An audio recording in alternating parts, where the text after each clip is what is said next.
Olá pessoal, Diego Dias falando, e esse é o canal Rota Default. No vídeo de hoje falaremos sobre o Port Link Mode. Os tópicos de hoje serão Port Link Mode, modo bridge e modo routed, a necessidade de VLAN e interface VLAN nas portas bridge, configurando subinterfaces e configurando Route Aggregation. A função Port Link Mode basicamente permite configurar uma porta de um roteador como uma porta de um switch, modo bridge, ou como uma porta de um roteador, uma porta com endereço IP.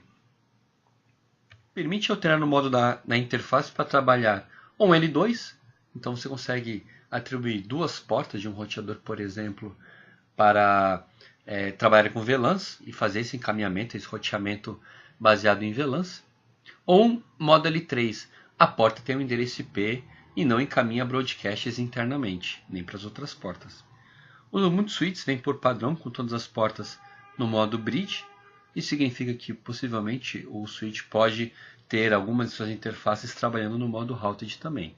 Aqui embaixo um exemplo de configuração da porta no modo routed de um roteador HPMSR e a gente configura o próprio endereço IP na porta. Já na segunda porta, na interface Giga 4/0/2, configurado como modo bridge, a porta está configurada como access e ela aceita configurações para a VLAN 2. Se tivesse, por exemplo, a porta 4/0/3 como Port Link Mode Bridge também na VLAN 2, essa porta encaminharia os broadcasts para a comunicação entre hosts conectados tanto na porta 2 quanto na porta 3. Após executar o comando do Link Mode, uma interface, todos os comandos, exceto o de shutdown da interface, retornarão ao modo default. Então, se tem o endereço IP na porta, você mudou ela para o modo bridge, as configurações de endereço IP serão removidas. Mesmo se estiver no modo bridge, for alterado para o modo routed, as configurações de VLAN, a porta access de acesso também será resetada. Aqui é um exemplo de um roteador genérico. Do lado amarelo ali a gente consegue configurar as portas no modo routed e as portas em vermelho como o modo bridge. Então eu consigo dividir ali o roteador ou switch, dependendo do modelo, para trabalhar algumas interfaces no modo routed e algumas interfaces no modo bridge. Não é necessário efetuar nenhuma configuração extra de roteamento, como o comando iproute em alguns equipamentos de outros fabricantes, para permitir o roteamento dessas interfaces. Especificamente falando do modo bridge. Então o modo bridge, trabalhando com VLAN, o roteador ele vai trabalhar como um switch normal. Então a utilização de VLANs permite a construção de redes lógicas que isolam domínios de broadcasts. Os pacotes com endereço broadcast e multicast serão encaminhados para dentro da sua VLAN e nunca serão encaminhados além da VLAN. Então aqui é um quadro padrão internet na parte de cima, embaixo um quadro tagueado com esses 2.1Q, que o campo mais importante para a gente agora nesse momento é o ID da VLAN. Então quando a gente utiliza uma porta como o trunk, por exemplo, ou o uplink, ou do roteador para o switch, ou entre switches, esse uplink ele vai mandar o quadro, o frame Ethernet, tagueado com a ID da VLAN. O outro lado, ao receber esse frame, ele remove o tag e entrega o pacote sem essa marcação. Então, trabalhando na porta no modo bridge, eu mantenho as configurações de VLANs normalmente. Então, eu tenho que entrar no roteador, crio lá VLAN e o número da VLAN, por exemplo, VLAN, VLAN 2. Então, eu também consigo configurar a porta como modo de acesso. Então, Port Link Type Access, coloco a porta na VLAN 2. Ou posso também trabalhar a porta como trunk. Então, Port Link Mode Bridge, Port Link Type Trunk e Port Trunk permite VLAN All. Para efetuar o roteamento de uma porta bridge, eu preciso criar uma interface VLAN. Então, basicamente, o conceito é a porta no modo routed, uma porta para um endereço IP. Uma porta no modo bridge, geralmente é várias portas para um endereço IP. Então, por exemplo, o endereço IP daquelas portas ou daquela VLAN serão as interfaces VLAN. O roteador tendo portas no modo routed e portas no modo bridge, e essas VLANs que vão estar no modo bridge, tendo as suas respectivas interfaces VLAN, uma vez que todas essas interfaces estão diretamente conectadas, elas são inseridas automaticamente na tabela de roteamento e todas são roteáveis entre si. Para uma interface VLAN estar apta funcionando, precisa que uma de suas portas, a VLAN, tenha pelo menos uma porta atribuída e que essa porta esteja apta em funcionamento. Então, tendo a VLAN 2, eu vou lá criar uma interface VLAN 2 e atribuo o IP que provavelmente esse IP, sendo no roteador, será o gateway da rede da VLAN 2. E assim por diante. Modo Route, trabalhando com subinterfaces. A utilização do modo Routed também permite a gente trabalhar com VLANs e fazer o roteamento para essas VLANs. Então a gente consegue criar, por exemplo, a gente tem no nosso desenho aqui, interface giga 0/1. Eu consigo criar uma subinterface dentro dessa interface, como por exemplo a ponto .20, e atribuir um IP para essa subinterface ponto .20 e dizer que toda vez que chegar um quadro Ethernet tagueado com o ID 20, né, eu faço roteamento para esse quadro. Então, por exemplo, a gente tem aqui a VLAN 20 e a VLAN 30. O roteador está conectado no switch, que está com a porta configurada como trunk em seu switch, passando a VLAN 20 e VLAN 30. E o roteador com essas subinterfaces, ele faz o roteamento entre VLANs para essas duas VLANs. Esse tipo de configuração também é chamado de router on stick, ou roteamento no palito. O roteador cria uma única interface conectada no switch e faz o roteamento para essas VLANs. Geralmente esse tipo de cenário a gente utiliza quando não é possível configurar o modo bridge no switch, ou a gente tem limitação de conectividade ou na topologia.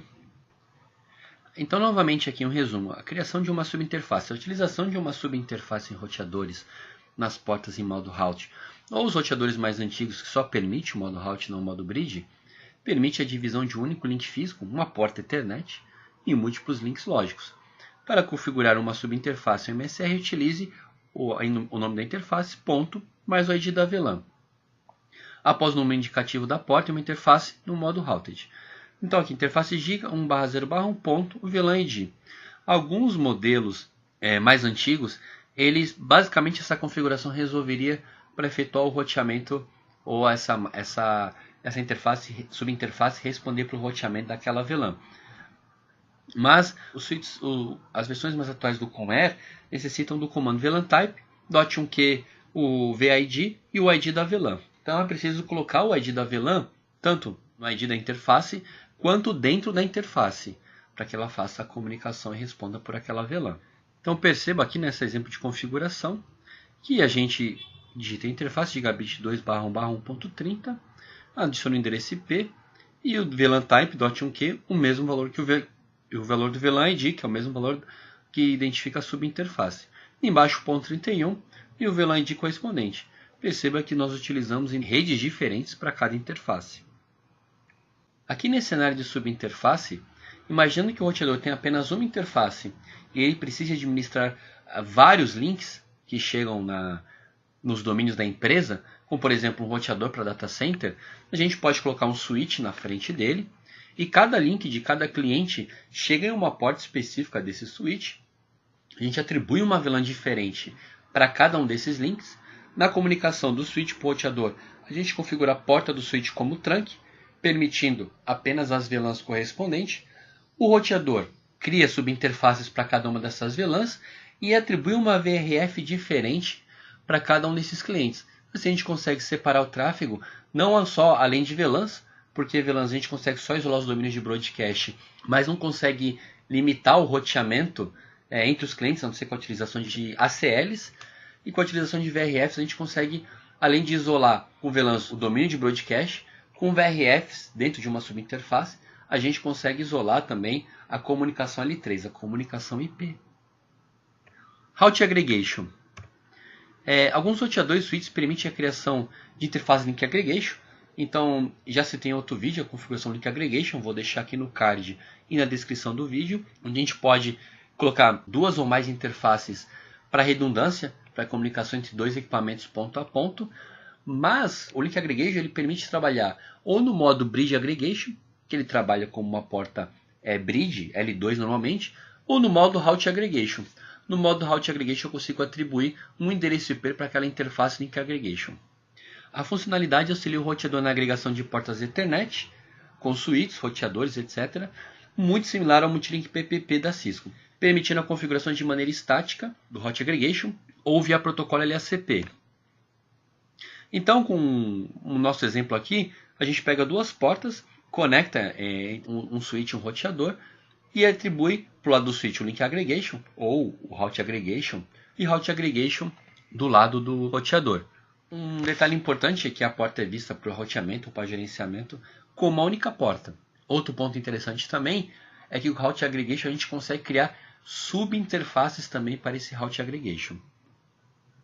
Então aqui é uma configuração do Route Aggregation, Route Aggregation do ID, assim como no Interface Bridge Aggregation.